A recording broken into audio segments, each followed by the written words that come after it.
Na verdade, este livro vem demonstrar que eu não sabia tudo, sobretudo porque o meu olhar estava muito centrado no direito penal e a realidade que hoje emerge na construção desta figura do whistleblower é uma realidade muito mais abrangente, muito mais complexa, que é um desafio para as empresas, está no centro do diálogo entre o público e privado. É um desafio para o Estado, mas é um desafio para as empresas e para o setor privado. Não vai ser fácil que esta obrigatoriedade emergente desta lei, da transposição da diretiva, seja assimilada de uma forma relativamente tranquila pelas empresas, porque ela levanta, de facto, muitas questões que vão ser vistas imediatamente como problemas e, portanto, é preciso fazer alguma pedagogia para que exista uma adesão mais rápida e mais eficaz e, sobretudo, mais correta em relação aos desafios que a lei traz, e nomeadamente em tudo o que comporta o mecanismo, o MENAC, portanto, o novo mecanismo de prevenção e de combate à corrupção. Portanto, há, de facto, aqui um desafio muito grande. Este livro é, de facto, um grande contributo e, como há pouco dizia em conversa com o professor António Maia, há 30 e tal anos, quando começávamos a falar destas questões, não apenas estritamente na questão penal, do combate à corrupção, disto e daquilo, portanto, dos crimes de catálogo do Código Penal, mas também de outras áreas que tinham a ver com o financiamento partidário, com as lógicas clientelares que se estabeleceram em alguns setores da administração pública, com os conflitos de interesses, com a questão do acesso à informação numa perspectiva de integridade, no acesso à informação dos eleitos para cargos políticos e altos cargos públicos. Foi uma batalha complexa, demorada, longa, um processo legislativo que se arrastou, porque há 30 anos não existia nada do ponto de vista institucional, não existia praticamente nada do ponto de vista legal, não existia nenhuma cultura cívica que trouxesse estas questões para a discussão pública. Havia um esforço aqui e acolá de um jornalista ou outro, de um profissional do direito ou outro, de uma instituição ou outra, que procurava colocar algumas destas questões em cima da mesa. Na vida havia muita gente, talvez não com muito poder naquilo que era o coração do sistema partidário, mas havia algumas pessoas nos partidos que tinham essa perspectiva da necessidade de avançar com políticas de integridade e sobretudo, de imposição de padrões éticos que não fossem facilmente revertíveis pela conjuntura A ou pela conjuntura B, mas não existia praticamente nada há 30 anos e, portanto, daí para cá, mal ou bem, com visões mais tremendistas ou não, há sempre visões tremendistas, cada vez que há um processo de avanço legislativo, e as coisas nem sempre correm bem. Ainda agora, muito recentemente, tivemos na esfera penal, cá está, alguns exemplos de como as coisas não correram bem, por intervenções absolutamente desastradas do legislador, mas tudo isso não deve funcionar como uma cortina de fumo que faça esquecer todo o trabalho que é feito no domínio da prevenção, todo o trabalho que é feito no domínio da incorporação de conceitos, de práticas centradas numa perspectiva ética, quer sobre o Estado, quer sobre o setor privado. Este livro é de facto um contributo muito importante na minha perspectiva. É um manual indispensável para esta fase em que estamos a assistir à instalação, no fundo, a uma pequena revolução legislativa e prática para as organizações e para a sua cultura de trabalho e de organização. E, portanto, brincando um pouco há pouco ali também, eu acho que, para além desta apresentação, é necessário calendarizar mais apresentações em outros fóruns, noutras esferas, porque, de facto, esta discussão é absolutamente essencial e tudo o que aqui é possível ler são de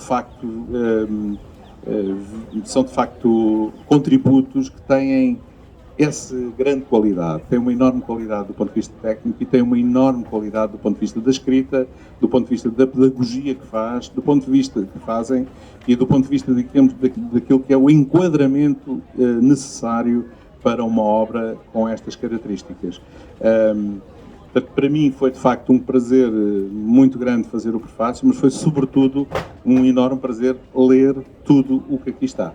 E nesse sentido agradecia muito aos autores esse privilégio que tive e obrigado por nos escutarem estes minutos da apresentação do livro, que penso que é no essencial o que posso dizer. O nosso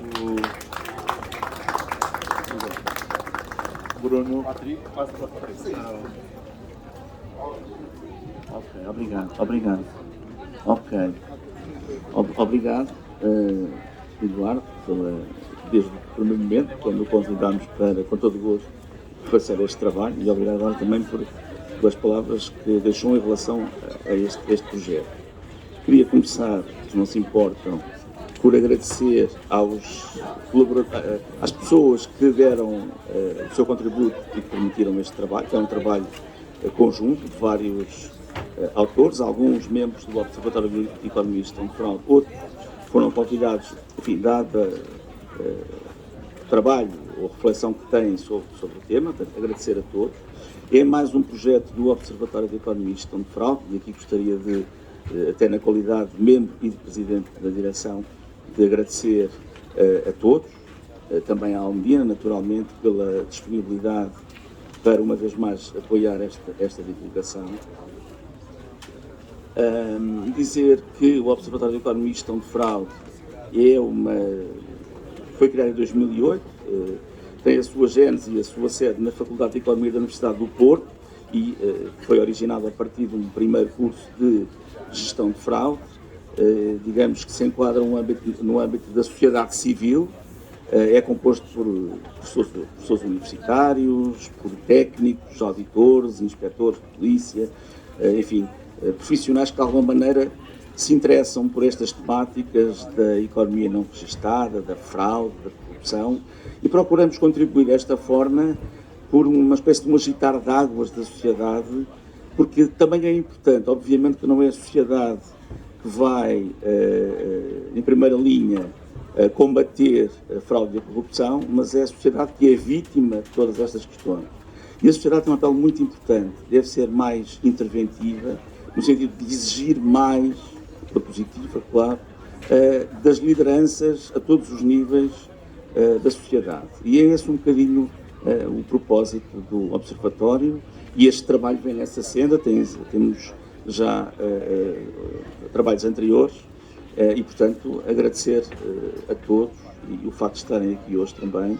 Os autores dos artigos, estão aqui alguns, outros não estão porque a agenda não nos permitiu, mas, de todo modo, fica o nosso agradecimento profundo pela disponibilidade por esta colaboração, bem assim como, uma vez mais, para o Eduardo. Muito obrigado. Obrigado. Passava agora aqui agradecer também na Câmara do Dr. Patrick, porque somos nós os dois, de alguma maneira, fizemos aqui um trabalho de coordenação deste projeto. Obrigado. Boa tarde a todos, muito obrigado por estarem aqui presentes. Agradeço também os autores, também os revisores, também tem aqui pessoas que tiveram o trabalho de estar a rever o trabalho que foi feito pelos outros e que também foi minucioso. Este livro vem na sequência de várias tentativas de eu chamar a atenção sobre este tema e tive a felicidade de me cruzar com o professor António Maia e também comungarmos de determinados pontos de vista e nesse sentido, um deles que tenho que mencionar é que este termo whistleblowing é muito complexo, envolve várias dimensões e foi em grande medida esta a essência deste livro. Um livro que se pretende simples, não muito denso, apesar do assunto ser complexo, com perspectivas distintas, chamando a atenção que é muito falado nos meios de comunicação social, sobretudo na perspectiva penal e processual penal, e o whistleblowing não é isso que tanto se fala, mas sim outras dimensões que aqui vêm a ser explicadas. Inclusive, até no próprio texto de um dos autores, se fala nas pontes com o direito penal e processual penal, elucidando que o direito penal e o processual penal pode ser uma das fronteiras do whistleblowing. Este tema tem dimensões humanas, de seres humanos, e daí também a pertinência de termos temas que abordem a ética, a cultura organizacional, que abordem os efeitos que isto vai ter sobre as pessoas e sobre as organizações. E também temos outras dimensões, a dimensão tecnológica, por exemplo. Temos talvez a essência disto também, a desocultação da informação. Temos também a gestão pública, que é extremamente importante e é, sem dúvida, também um dos grandes pilares e chamada de atenção para esta necessidade de proteger os denunciantes.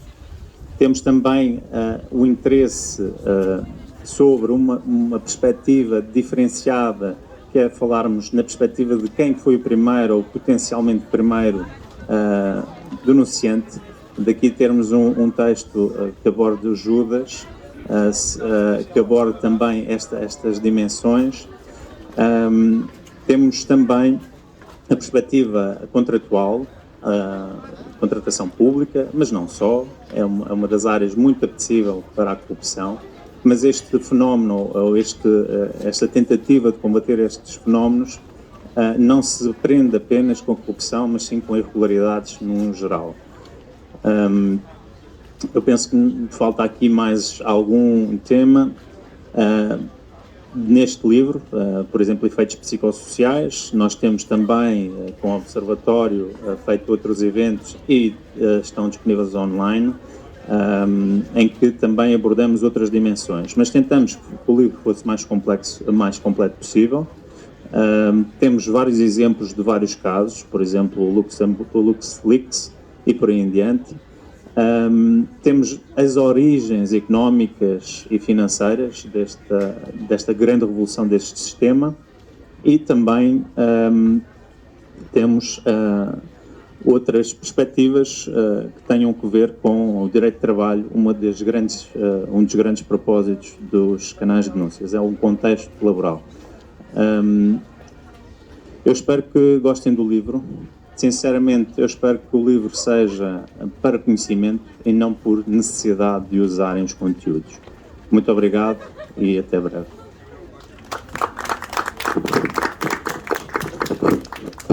Muito obrigado. Eduardo, não sei se quer fazer alguma pergunta aos autores. Passamos já ao auditório, é como preferir. Não sei se alguém tem alguma pergunta no auditório. Está tudo um bocado tímido, Eduardo. Não sei se quer lançar algum desafio aos nossos autores. Eu acho que era importante esclarecer. Enfim, há várias questões e há vários ângulos aqui que poderíamos pegar. Mas, por exemplo, como é que gostava de colocar esta questão? Exatamente o destinatário, não sei, talvez um dos coordenadores nos possa ajudar nisso. Por exemplo, uma questão que a mim se me coloca, até a partir de um dos artigos, com muitas das questões que se me colocaram, mas, por exemplo, há aqui um dos artigos que eu coloco, é precisamente a questão do preconceito e a questão a questão do Judas e a questão do... É o segundo, precisamente, do Dr. Jorge Fonseca de Almeida. Okay. Exatamente. Eu penso que está cá. Exatamente. Como é que, numa questão que é de facto tão enraizada culturalmente, e é no fundo um grande bloqueio, também pode ser visto na perspectiva de um grande bloqueio, a que cheguemos a um ponto em que esta figura do whistleblower seja encarado sem essa dramatização dessa carga histórica. Eu sei que o artigo faz uma viagem sobre isso, mas era importante ouvir de viva voz essa ideia de como é que saltamos desse complexo histórico para uma realidade que no fundo tem muito mais do nosso cotidiano, da nossa vida, da vida comum, da procura de consolidar uma figura que pode ser importante em políticas, para afirmar políticas de de seriedade, de honestidade, de integridade, de funcionamento regular, previsível e seguro, não apenas do Estado, mas como é que se obtém a colaboração das pessoas tendo para trás, numa sociedade como a nossa, essa carga negativa do Judas, do Bufo, etc. Jorge, se quiser eu vou aí, ou se quiser, veio o Jorge aqui ao Paulo. Vamos aproveitar que está cá o autor do artigo para responder diretamente. Boa tarde. Sim, essa é a pergunta para $1 milhão, não é? Como é que se obtém a colaboração das pessoas nesta luta contra a corrupção, contra a fraude, contra as irregularidades? Há, de facto, um estigma no denunciante, um estigma que vem muito de trás, portanto, eu falo do Judas, o Jesus Cristo, e portanto nota-se, é claro que há dois tipos de denúncia, não é? Uma que é moralmente condenável e outra que é absolutamente um dever cidadão, um dever moral da própria pessoa fazê-lo. O que eu procuro aqui neste artigo fazer é tentar descrever quais são os critérios que distinguem uma denúncia moralmente errada de uma denúncia moralmente certa. E com isso tentar dar algumas ferramentas para que as pessoas que se confrontam com uma situação de irregularidade, que pensam, devo denunciar, não devo denunciar, devo lealdade ao meu chefe, que é a pessoa que está a cometer a irregularidade, devo maior lealdade à minha empresa, que de facto não está a cumprir a lei, ou devo avançar com esta denúncia junto de canais internos ou junto de canais externos, da polícia, junto dos jornalistas. E é esse tipo de interrogações que as pessoas fazem, é que eu procuro, com critérios que vêm da ética, talvez dar uma aproximação à resposta. E com isso contribuir para que, de facto, aquelas denúncias moralmente corretas venham a ser feitas. Agora, eu penso que é muito necessário haver, ao nível das empresas e das instituições, formação que permita às pessoas terem ferramentas que possam utilizar quando confrontadas com estes casos. E a formação aqui é indispensável. Portanto, deve ser uma formação que deve vir, talvez até antes da entrada da pessoa no mercado de trabalho.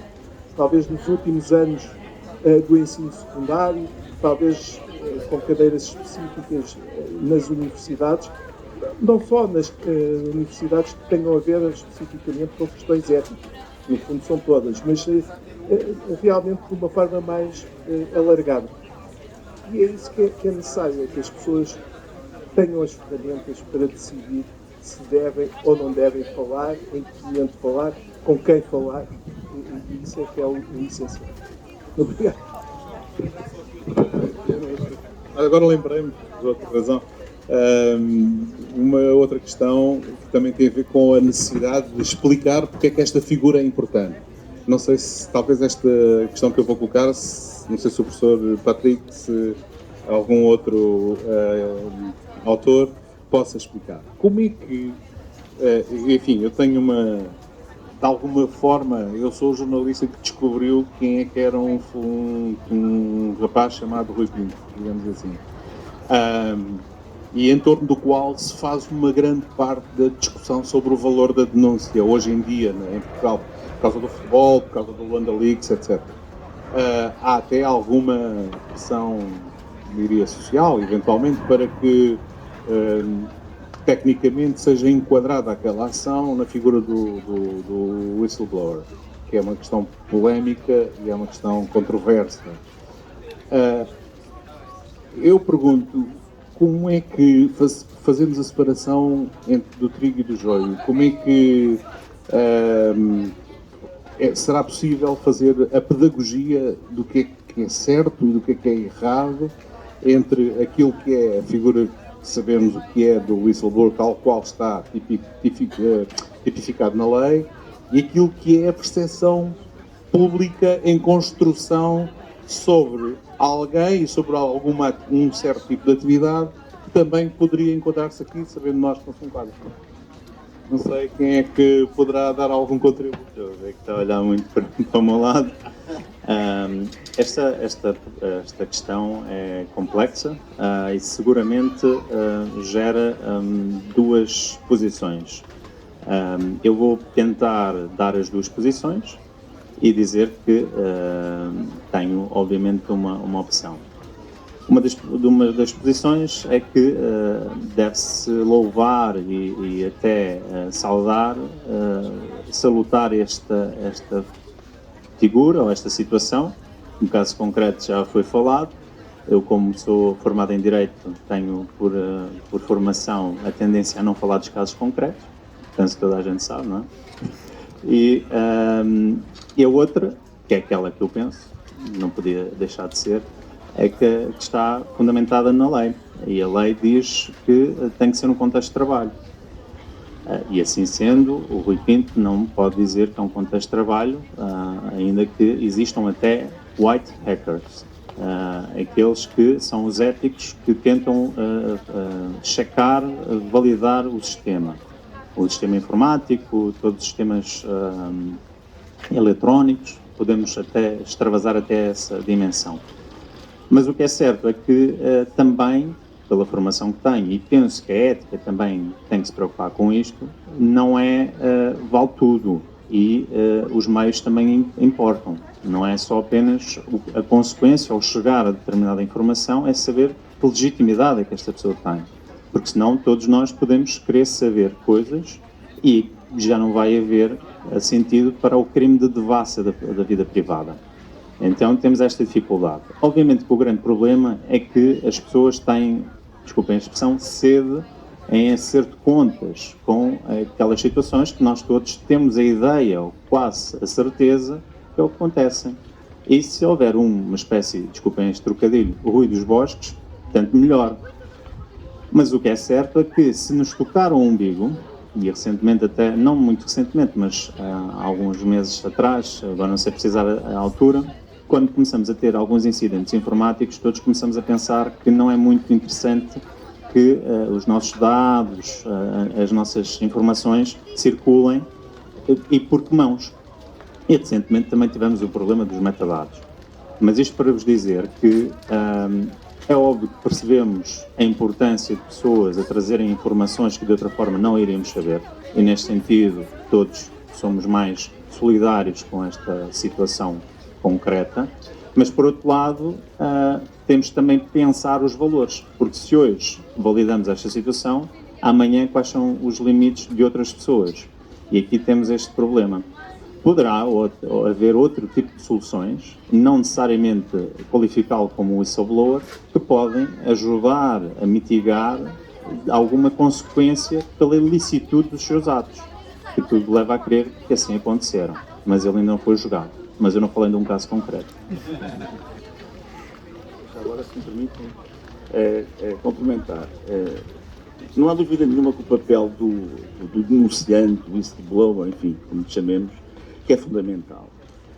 Porque estes fenómenos, a fraude, a corrupção, enfim, toda esta criminalidade, e a fraude não é necessariamente, ou não inclui só criminalidade, há todo um conjunto de práticas menos éticas, menos concordantes com, enfim, com o regular funcionamento da sociedade, que não são necessariamente crime, mas que de alguma maneira importa, enfim, acautelar, prevenir, evitar, e por isso este denunciante, esta figura é sempre importante. Aliás, a esmagadora maioria, para não dizer 100% se calhar não, mas grande parte dos procedimentos criminais sempre tiveram início com um denunciante.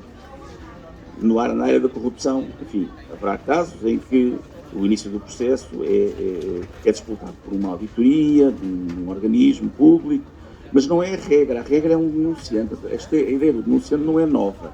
O que nós temos aqui é um enquadramento, digamos assim, relativamente a esta figura e à forma como as organizações devem, de facto, proteger, ter um canal, enfim, um procedimento de tratamento da informação. Claro que isto levanta muitas questões.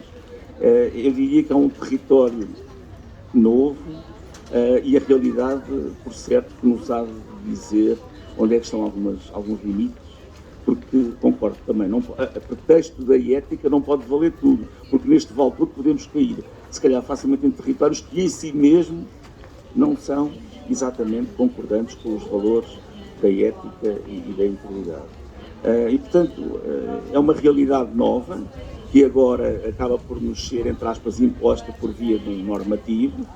Para as entidades privadas é claramente uma inovação e, portanto, há um certo, tirando os grandes grupos económicos, enfim, que já tinham da sua prática este tipo de instrumentos, para o grande tecido empresarial português como a Escolha de Trabalhadores, isto é claramente uma inovação e muitas vezes já me questionaram se mais um custo, não bastavam os impostos todos que nós pagamos, tínhamos mais um custo.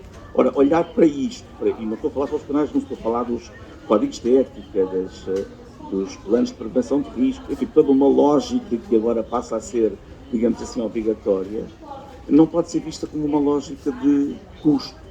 Porque se é visto assim, corremos aqui vários riscos, nomeadamente termos o custo sem acrescentar nada às organizações. E a ideia, e eu tenho um pouco esta visão, a ideia, ou seja, mais importante do que andarmos, digamos assim, a punir os infratores, que é importante se eles existirem, é de facto criar uma outra lógica nas organizações que estimule mais uma transparência, uma outra atitude da generalidade dos colaboradores, e não propriamente, e esse é um risco que esta questão dos canais de denúncia pode trazer consigo, que é levantar velhos fantasmas, não é? Dos chamados bufos. Agora voltamos à cultura dos bufos. Ora, se isso suceder, a organização fica de facto, se calhar em maus lençóis, porque de facto a ideia que se pretende é promover um incremento de uma cultura sã dentro da organização, fica exatamente, e de repente as pessoas olham-se umas a desconfiar. O que é que ele sabe de mim? O que é que eu fiz? O que é que eu disse que pode ser objeto de uma denúncia? Isto pode criar uma certa lógica de arrefecimento dentro da organização, em termos do seu modo de trabalho no dia-a-dia. E, enfim, esperemos que isso não aconteça. E isso depende muito da forma como, efetivamente, os canais de denúncia, nos primeiros tempos, forem capazes de se assumir. Devem ser credíveis e devem reforçar essa credibilidade, e há várias formas de o fazerem, sob pena, de facto, de serem subvertidos e criarem-se e tornarem-se mais um instrumento de poder dentro da organização, que é claramente alguma coisa, enfim, potencialmente negativa. Mas, enfim, era o que queria acrescentar em relação ao que foi referido. Não sei se mais alguém quer.